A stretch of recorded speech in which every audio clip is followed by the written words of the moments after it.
বিদেশি তামাকজাত পণ্যের বিরুদ্ধে বড় সফলতা শ্রীভূমি পুলিশের। অটোরিকশায় তল্লাশি চালিয়ে প্রায় ৮০,০০০ নিষিদ্ধ বার্মিজ সিগারেট উদ্ধার পাথারকান্দিতে।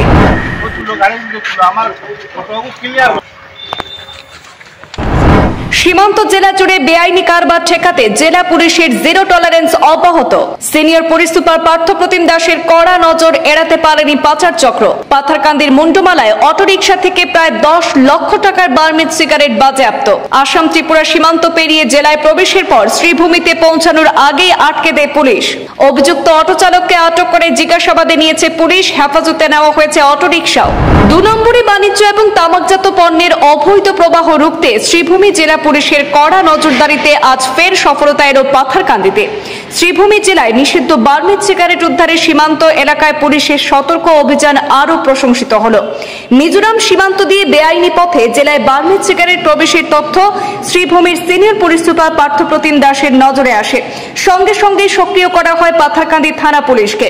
থানার অন্তর্গত মুন্ডমালায় সতর্কভাবে ওঁত পেতে থাকা পুলিশ শ্রীভূমি সদর অভিমুখে একটি অটোরিকশাকে থামিয়ে তল্লাশি চালায়। তল্লাশিতে ৪০০টি প্যাকেটে মোট ৮০,০০০ নিষিদ্ধ বার্মিজ সিগারেট উদ্ধার হয়েছে, যার বাজার মূল্য আনুমানিক ১০ লক্ষ টাকা। পুলিশ বাজেয়াপ্ত করেছে ওই সিগারেটগুলি, পাশাপাশি পাচারে ব্যবহৃত AS10BC 0205 নম্বরের অটোরিকশাটিও। সেই সাথে আটক করা হয়েছে চালক পাথারকান্দির ঝেরঝেরি এলাকার বাসিন্দা আব্দুল করিমকে। জিজ্ঞাসাবাদের জন্য ধৃতকে হেফাজতে রাখা হয়েছে এবং পুরো ঘটনার গভীরে পৌঁছাতে তদন্ত জারি রেখেছে পাথারকান্দি থানার পুলিশ। চালকের সূত্র ধরে অবৈধ চক্রের অন্যান্যদেরও শনাক্তকরণে তৎপরতা চালাচ্ছে শ্রীভূমি পুলিশ প্রশাসন। নাম কি আপনার?